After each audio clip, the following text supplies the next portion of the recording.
اللہ وحدہ والصلاۃ والسلام علی نبی من لا نبی بعد اعوذ باللہ من الشیطان الرجیم بسم اللہ الرحمن الرحیم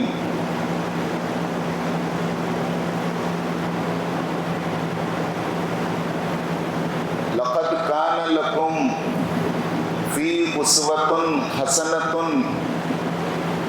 فی ابراہیم والذین معہ صدق اللہ العظیم۔ محترم صدر صاحب، سیکریٹری صاحب، معزز ممبران انتظامی کمیٹی مسجد محمدی صلی اللہ علیہ وسلم، محترم امام و خطیب صاحب، برادر عزیز محترم محسن صاحب، اور آج کے سامعین جمعہ، السلام علیکم رحمۃ اللہ وبرکاتہ۔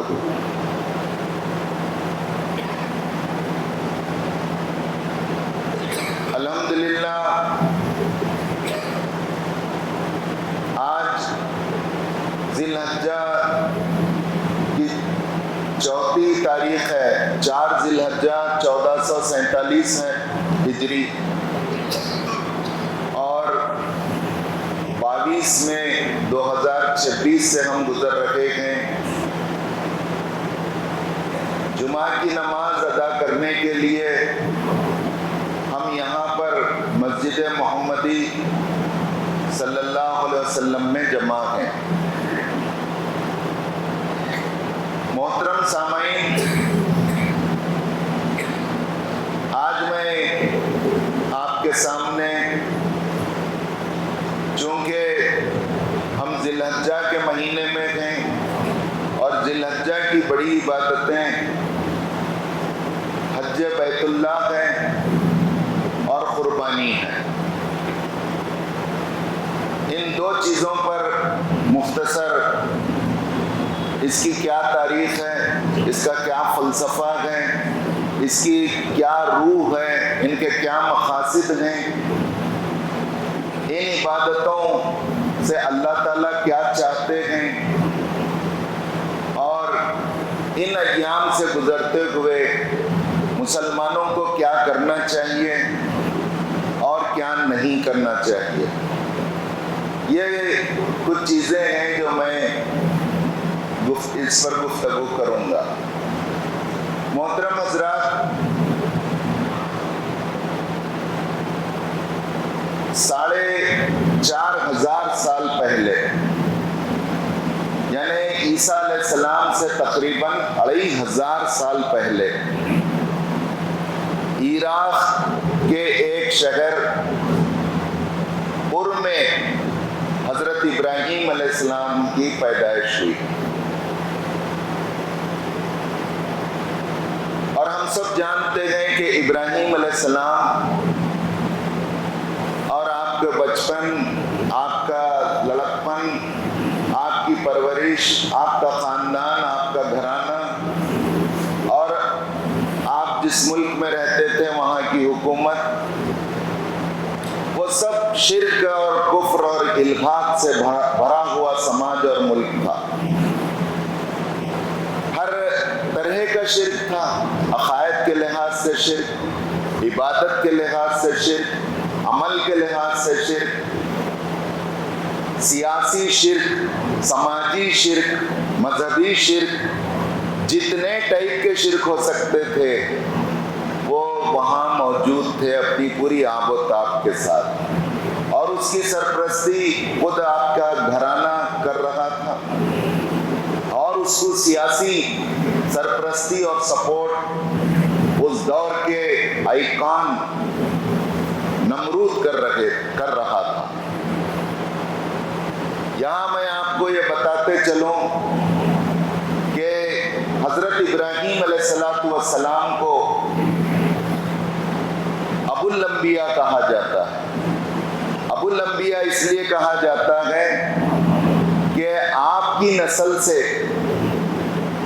سینکڑوں انبیاء کرام آپ کی نسل میں آئے. دیکھیے آپ کے دو بیٹے حضرت اسماعیل علیہ السلام اور حضرت اسحاق علیہ السلام. اسحاق علیہ السلام کے بیٹے حضرت داؤد علیہ السلام. حضرت داؤد علیہ السلام کا دوسرا نام بنی اسرائیل تھا. اسرائیل تھا، بنی نہیں، اسرائیل تھا.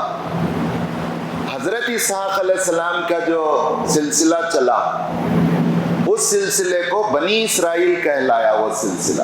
اور یہ بنی اسرائیل میں موسیٰ علیہ السلام آئے. بنی اسرائیل ہی میں حضور صلی اللہ علیہ وسلم سے 600 سال پہلے حضرت عیسیٰ علیہ السلام بھی آئے. سینکڑوں انبیاء آئے. تو اس لیے حضرت ابراہیم علیہ السلام کو ابو الانبیاء کہا جاتا ہے، انبیاء کے باپ.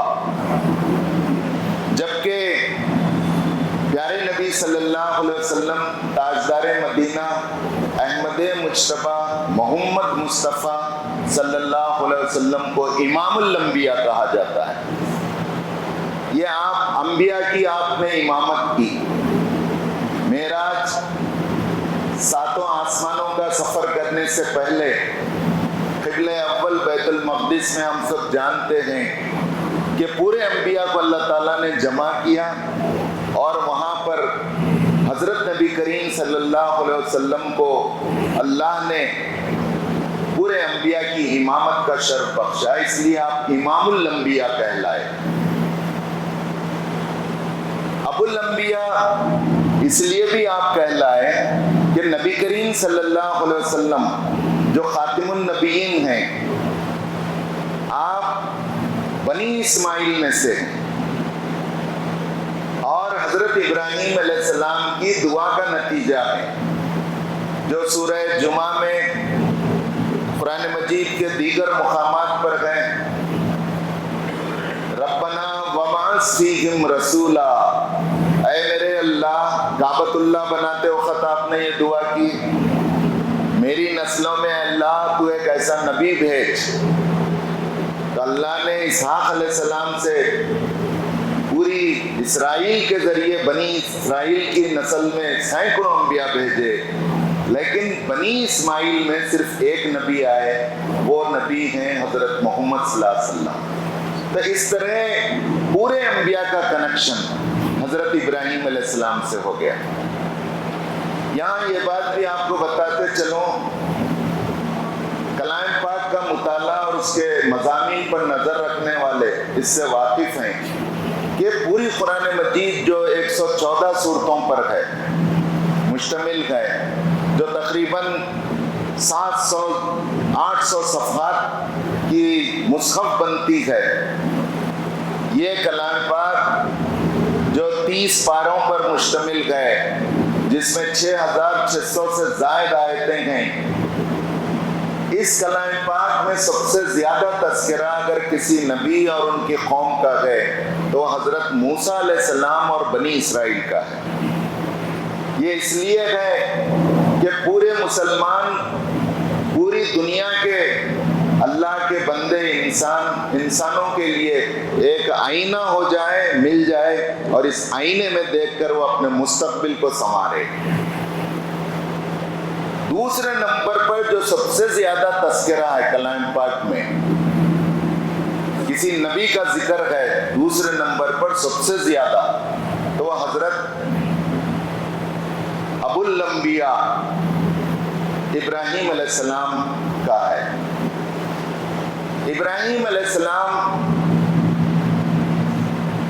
کو اللہ تعالیٰ نے آپ سے امتحانات لیے، امتحان نہیں امتحانات لیے. کلام پاک کہتا ہے فَأَتَمَّهُنْ، ہم نے ابراہیم وَإِذِ ابْتَلَىٰ إِبْرَاهِيمَ فَأَتَمَّهُنْ، ہم نے ابراہیم سے پوری اس کی زندگی کے آغاز سے اس کے بڑھاپے تک مسلسل میں نے امتحان لیا. فَأَتَمَّهُنَّ، اور وہ پورے امتحان میں کامیاب ہوا. یہ اللہ تعالیٰ کا سرٹیفکیٹ ہے. یہ سرٹیفکیٹ کوئی SSLC امتحان کا نہیں ہے.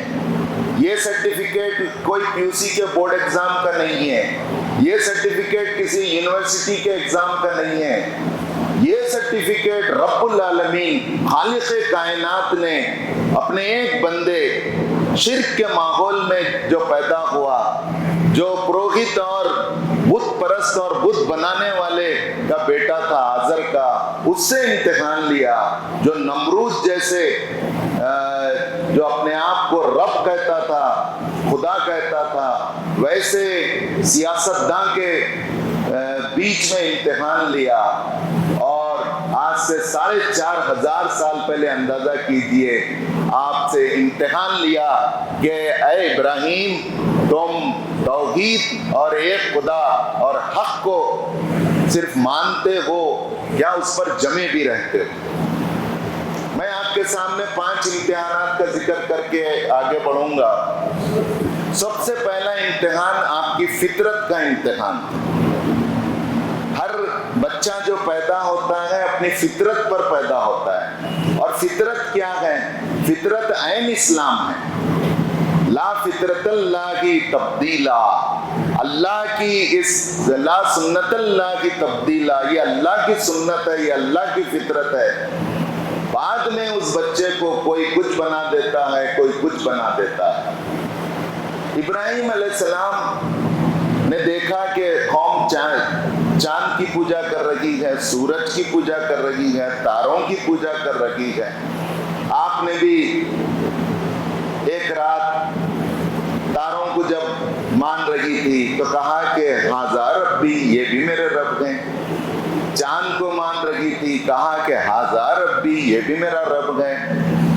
جب یہ سب ڈوب گئے اور طلوع آفتاب ہوا، سورج پوری اپنی آب و تاب کے ساتھ صبح نکلا، تو جب قوم اسے سوریہ نمسکار کے لیے آئی تو آپ نے کہا کہ ہاذا ربی ہاذا اکبر، یہ بھی میرا رب ہے۔ نہ چاند رب ہے ڈوبنے والا، نہ تارے رب ہیں، یہ بڑا ہے، ہاذا اکبر، میں اس لیے اس کو مان رہا ہوں کہ یہ بڑا ہے۔ جب شام میں وہ ڈوب گیا، کہا کہ میں ڈوبنے والوں کو نہیں مانتا، کبھی ڈوب رہے ہیں کبھی نکل رہے گئے، تو مجھے اندازہ ہو رہا ہے کہ ان کے پیچھے ایک طاقت اور ایک شکتی ہے، اور وہ طاقت ہے انہیں جو نکال رہی ہے، ڈبا رہی ہے۔ پھر اس کے بعد آپ نے وہ اعلان کیا، انی وجہت وجہی للذی فطر السماوات والارض حنیفا وما انا من المشرکین۔ یہ ابراہیم علیہ السلام کی فطرت کا امتحان تھا۔ انہوں نے کہا کہ میں چاند، سورج، تاروں اور دنیا کے حیوانات، نباتات، جمادات، ندی، نالے، یہ سب سے ہٹ کر جو لوگ انیک خداؤں کو پوج رہے ہیں، میں اس خدا کی خدائی کا اعلان کرتا ہوں، فطر السماوات والارض، جس نے زمین اور آسمان اور اس کے بیچ کے چیزوں کو پیدا کر لیا، جو چاند کا خالق ہے، جو تاروں کا ہے، جو سورج کا ہے۔ نہ میں چاند کی، نہ تاروں کی، نہ سورج کی، نہ کائنات کی، بلکہ اس خالق کا میں عبادت کرنے کا اعلان کرتا ہوں، ایمان لانے کا اعلان کرتا ہوں، جو کائنات کا خالق ہے۔ فطر السماوات والارض وما انا من المشرکین۔ اے میری قوم کے لوگوں سن لو، میرا یہ اعلان ہے، ڈکلیریشن ہے کہ میں مشرکوں کے گروپ میں سے نہیں ہوں، میں مشرک نہیں ہوں۔ تمہارا گروپ الگ ہے مشرکوں کا، میرا گروپ الگ، اکیلے ہیں اور کہہ رہے ہیں میں الگ ہوں۔ یہ تھا پہلا امتحان۔ دوسرا امتحان گھر میں،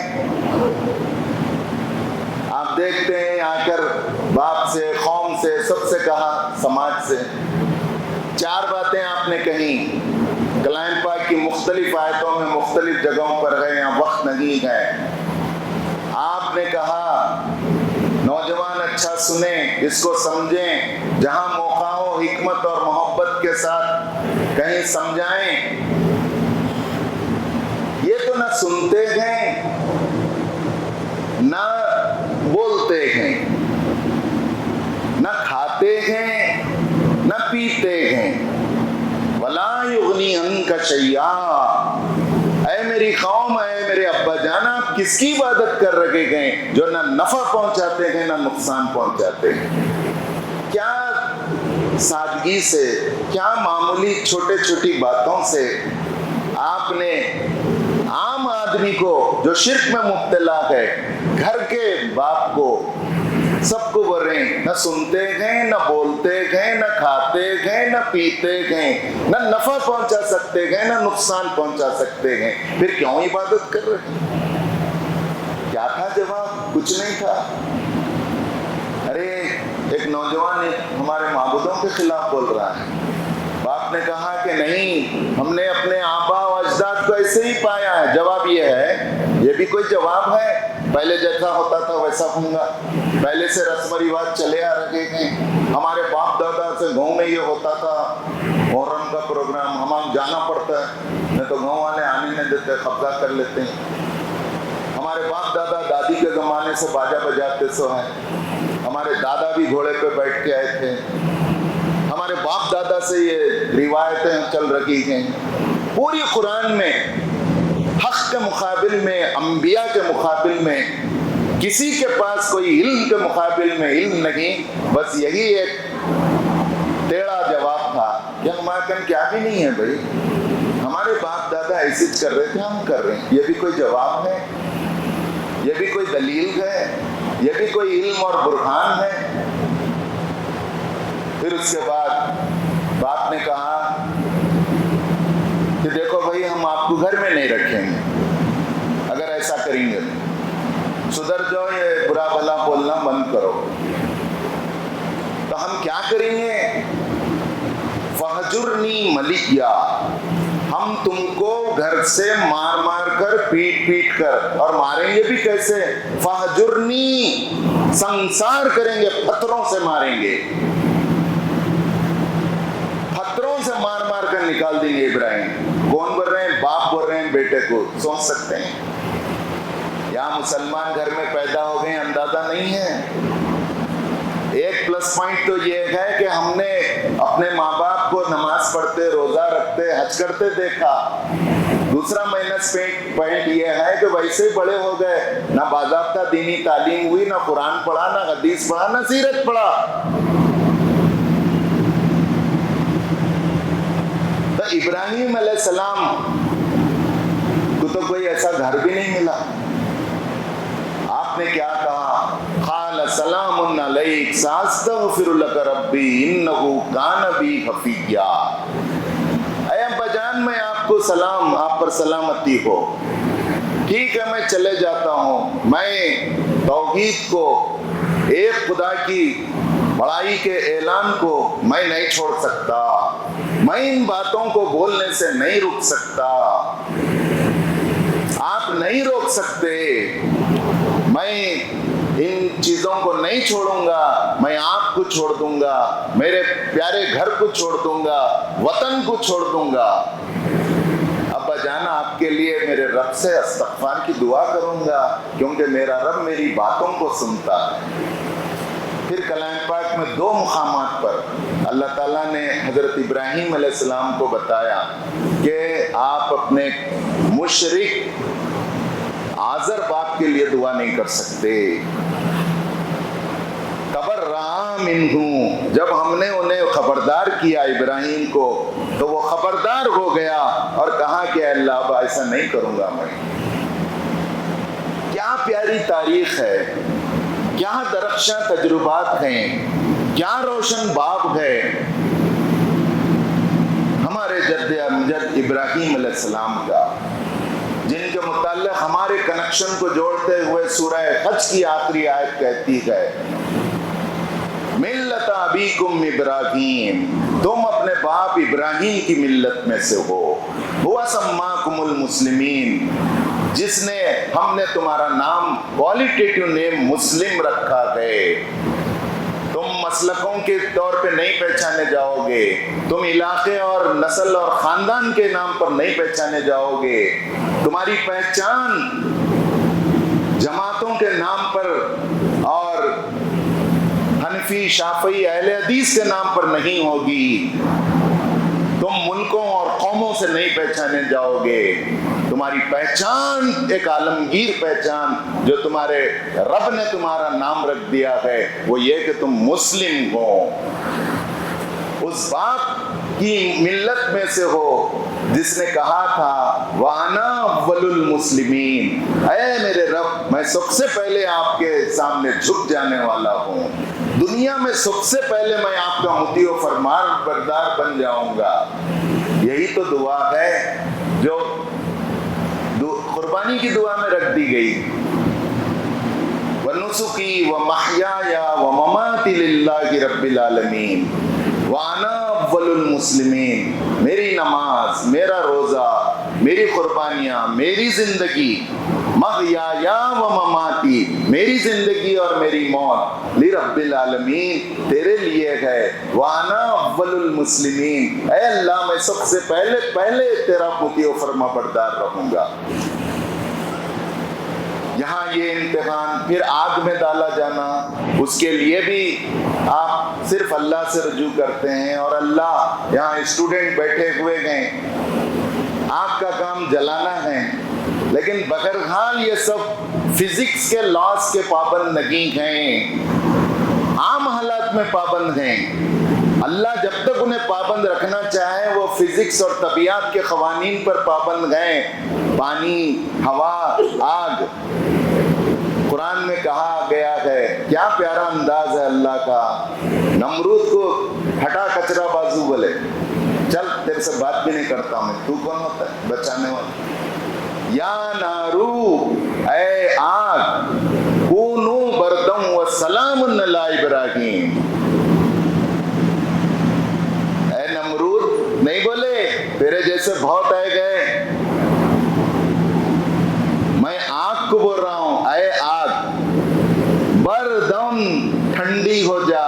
ٹھنڈی, صرف ٹھنڈی نہیں, سلامتی بن جا ابراہیم کے لیے. اور آگ گلستان بن گئی, کیونکہ آگ اپنے رب کے حکم کی پابند ہے. اب پورے مسلمان دنیا کے کونے کونے سے 20 لاکھ مسلمان حج بیت اللہ کے لیے گئے.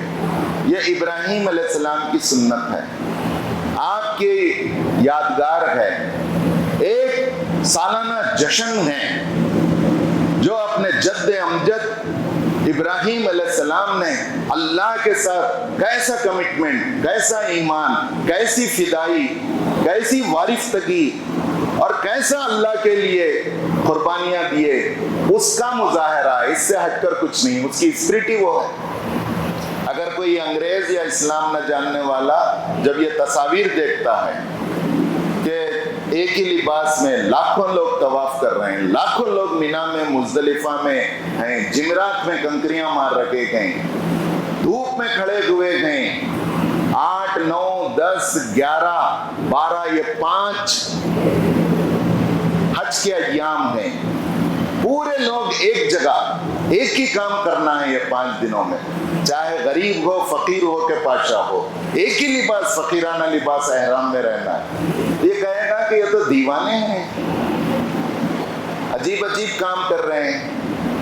تو حقیقت یہ ہے کہ یہ بالکل دیوانے گئے. کس کے دیوانے گئے؟ اپنے رب کے دیوانے گئے. کیسے دیوانے گئے؟ ابراہیم علیہ السلام جیسے دیوانے ہو گئے تھے, اور ایک شمع کے اطراف ایک پروانہ اپنے آپ کو فدا کر لیتا ہے, اس طرح کے یہ اسی عمل کو دوہرا کر اللہ سے تعلق کے اپنے کمٹمنٹ کی تجدید اور رینیول کرنے کے لیے حج کو گئے. اس لیے کہا گیا ذی الحجہ کے مہینے میں حاجیوں کے عمل میں شامل ہونے. آپ بھی پورے دنیا کے مسلمان مرد عورتیں 9 ذی الحجہ کی فجر سے لے کر 13 ذی الحجہ کی عصر تک, اسے ایام تشریق بھی کہا جاتا ہے. تشریق یعنی شرق سے ہے, روشنی, انگلش میں کہیں گے اورینٹیشنز. چاند نکلتا ہے, روشنی ہوتی ہے, چاندنی راتیں ہوتے ہیں, اس لیے اسے ایام تشریق بھی کیا کہا گیا. یا حج کے بھی ایام ہیں. وہ جو تکبیر کہہ رہے ہیں, تحلیل کہہ رہے ہیں, ان کے عمل میں ہم کو اللہ کے رسول صلی اللہ علیہ وسلم نے شامل کیا اور کہا کہ 9 ذی الحجہ کی فجر سے 13 ذی الحجہ کی عصر تک ہر فرض نماز کے بعد مرد عورتیں، یہ میرا ویڈیو بھی بن رہا ہے، گھر میں عورتوں کو بھی جا کے سنائیے، جہاں وہ نماز پڑھیں تکبیر اللہ اکبر لا الہ الا اللہ واللہ اکبر اللہ اکبر کہنا واجب ہے۔ پھر دوسری چیز قربانی ہے۔ قربانی آپ سب جانتے ہیں کہ اس قربانی کا ایک صرف یاد ہے، سوچ کر دیکھیے وہ قربانی کیا ہے۔ 85 سال کی عمر میں اسماعیل پیدا ہوئے، دعائیں کرے تھے، فرشتہ بشارت دینے آیا تو حاجرہ ہنسے، قرآن کہتا ہے فضحکت، منہ کو ہاتھ لگا کے بڈھی ہنسی اور یہ بولی میں بڈھی بانچ ہو گئی، تم بڈھے بانچ ہو گئے۔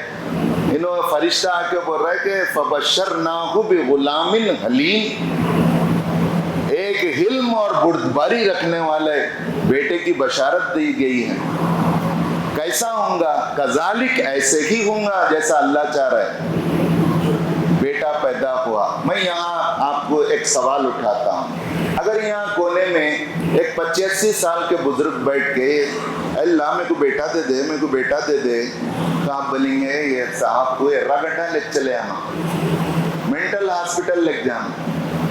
اللہ پر اعتماد اور ایمان اس لیول پر ہو، 85 سال کی عمر میں بھی اگر کہیں سے اولاد مانگی جا سکتی ہے تو وہ صرف اللہ کا در ہے، اور اللہ ایسے لوگوں کو نا امید نہیں کرتا۔ تو وہ جو پھر اس کے بعد ایک جو کڑا امتحان تھا، ذرا نوجوان غور سے سنیں۔ ہم سب کو معلوم ہے اسماعیل علیہ السلام کو ذبح کرو بلکہ 3 وقت خواب میں آئے۔ انبیاء کے خواب 6 ٹائپ سے وحی آتی ہے انبیاء پر، اور حضور صلی اللہ علیہ وسلم پر وحی کا سلسلہ قیامت تک بند ہے۔ کوئی بھی اگر آ کے بولا تو وہ جھوٹا نبی ہے۔ جھوٹا ہونے کے لیے کافی ہے کہ ان بول رہے کہ میرے کو یہ بات معلوم ہے۔ 3 وقت خواب میں آنے کے بعد کہ تم کو بیٹے کو ذبح کرنا ہے، بیٹے کو ذبح کرنا ہے۔ یہاں ہم سب باپ ہیں، بیٹے بھی رکھے گئے ہیں، تو اپنی اپنی حیثیت میں یہ سنیے کہ ایک باپ بیٹے سے یہ نہیں کہہ رہا ہے، جوانوں اچھی طرح سن لو، بیٹا فجر کی نماز کا ٹائم ہوا ہے، اٹھ بیٹا، اجتماع میں چل بیٹا، چہرہ رکھ بیٹا، تو اسلام پہ چل۔ یہ نصیحتیں نہیں ہیں۔ بیٹا مجھے، میں خواب میں دیکھ رہا ہوں کہ تجھے ذبح کرنے کا حکم دیا گیا ہے۔ سوچ سکتے ہیں آپ، ذبح کرنے کا باپ۔ اب بیٹا بھی کیا بول رہے ہیں؟ یا ابت افعل ما تؤمر ستجدنی انشاءاللہ من الصابرین۔ اے ابا جان، آپ وہ کام فوری کیجئے جس کام کا آپ کے رب نے آپ کو حکم دیا ہے، اور وہ کام آپ اس وقت تک نہیں کر سکتے جب تک میری ہیلپ نہ ہو، کیونکہ میرے سے متعلق ہے، میرے کو کاٹنا ہے۔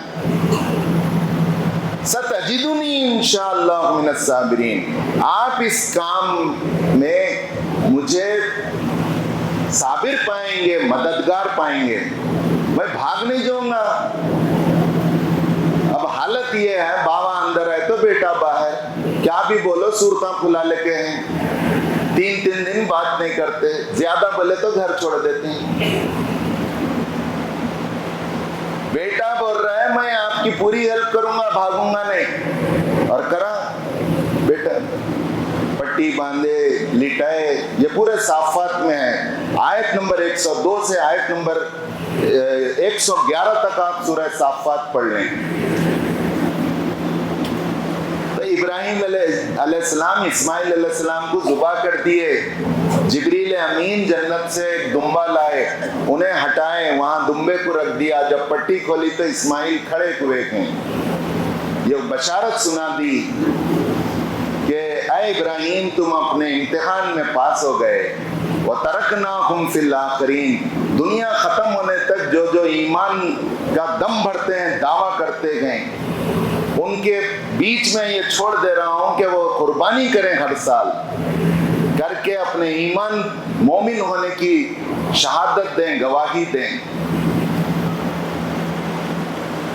انہو من عبادنا المؤمنین، اللہ یہ سرٹیفکیٹ دیتا ہے کہ آپ مومن بندوں میں سے ہیں، اور یہی وہ موقع ہے فاتخذہ ابراہیم خلیلا، اللہ ابراہیم سے مصافحہ کرتا ہے، ہاتھ میں ہاتھ ڈالتا ہے، ایسے ہی خوش ہوتا ہے جیسے ایک جگری دوست دوسرے جگری دوست سے مل کر خوش ہوتا ہے۔ واتخذ ابراہیم خلیلا، اللہ یہ اعلان کرتا ہے کہ ابراہیم کو اپنا جگری دوست بنا لیا، خلیل بنا لیا۔ یہاں جو قربانی کرنے والے ہیں ان کے لیے یہ بات سنت میں پیارے نبی صلی اللہ علیہ وسلم کی سیرت میں یہ بات آتی ہے کہ وہ اپنے پہلی ذی الحجہ سے قربانی کرنے تک اپنے بال اور ناخن نہ نکالیں۔ یہ بھی ایک قربانی ہے، داڑھی بڑھ جانا، ٹرم نہیں کرنا، بال بکھرے ہوئے رہنا۔ ہاں، ہم اللہ کے حکم پر، اللہ کے رسول کے حکم پر ہم ہاتھ نہیں لگا رہے، ناخن بھی نہیں نکال رہے۔ بولو آپ ہما کو قیدی بول لیو، کیا تو بول لو، ان کو بھی بتانا۔ پھر قربانی کی مزید تفصیلات ہیں، وقت ہو چکا ہے۔ میں آپ سے کہنا چاہتا ہوں کہ اس پوروں کی جو اسپرٹ ہے قربانی اور حج کی، حج کے لیے جو گئے، جن پہ حج فرض ہے کسی وجہ سے نہیں گئے وہ فوری نیت کر لیں، ان پر فرض ہے، اور وہ توبہ استغفار کر کے آئندہ جانے کا فوری پروگرام بنائیں، ورنہ گناہگار ہوں گے۔ حدیث میں آتا ہے کہ جو حج کے لیے جس پر حج فرض ہے وہ نہ آئے اور وہ انتظار کرے، ہیلے بہانے کرے، تو مجھے کوئی توقع امید نہیں ہے اس سے، وہ یہودی ہو کر مرے یا نصرانی ہو کر مرے۔ قربانی کے متعلق آتا ہے جس پر قربانی واجب ہے۔ کس پر واجب ہے؟ ہر خوشحال آدمی پر قربانی واجب ہے۔ کس پر واجب ہے؟ جس پر صدقہ فطر واجب ہے اس پر قربانی واجب ہے، زکوٰۃ نہیں، زکوٰۃ کے مسائل الگ ہیں، اس کے شرائط الگ ہیں۔ اور قربانی کے متعلق آتا ہے جس پر قربانی واجب ہے اور وہ قربانی نہ کرے تو وہ ہماری عیدگاہ کو نہ آئے، ہماری مسجد کو نہ آئے، ہماری عیدگاہ کو نماز پڑھنے نہ آئے۔ ان کہیں بھی کہ دوسروں کے ساتھ عید منا لے، ہٹو جی ہمارے پاس آنا چنے دیں۔ بولے کیا ہے یہ قربانی؟ سنت ابیکم ابراہیم، تمہارے باپ ابراہیم کی سنت ہے۔ کیا ملے گا؟ اس کے ہر بال کے بدلے تمہیں اجر ملے گا، اس کا خون کا خطرہ زمین پر گرنے سے پہلے اللہ قبول کرے گا، یہ جانور تمہارے لیے پل صراط پر چلنے اور جانے کے لیے سواری بنیں گے، اور یہ کل تمہاری مغفرت کی ذریعہ بنیں گے۔ بہرحال فدائیت، اللہ سے ایمان کی تجدید، شعوری اور انٹلیکچول لحاظ سے اللہ سے تعلق، کریٹیوٹی دین اور اسلام کے تعلق سے، کیسے مکالمے ڈائلاگ نمرود کے ساتھ ہوئے۔ اگر تو اپنے آپ کو رب کہتا ہے تو تو مغرب سے سورج کو نکال، فبہت الذی کفر، کفر کے پیروں میں سے زمین نکل گئی جب یہ سوال کیا گیا۔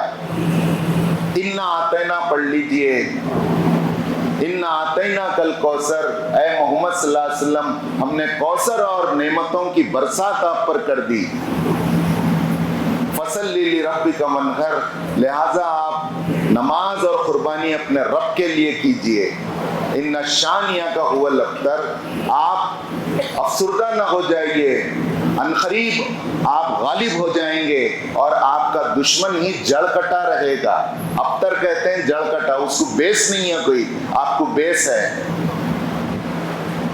یہاں میں اپنی گفتگو ختم کرتا ہوں، اور اس موقعوں کو، ان ایام کو ہم قربانی کے، حج کے، اس کو ہماری تربیت کا، تعلیم کا، اپنے ایمان میں مضبوطی کا ہم ذریعہ بنائیں، اور غیر ضروری جو چیزیں ہوتی ہیں اس میں اوور شو کرنے کے، وہ قربانی کے جانوروں کی واٹس ایپ وہ یہ سب نہ کریں۔ ایک میٹنگ میں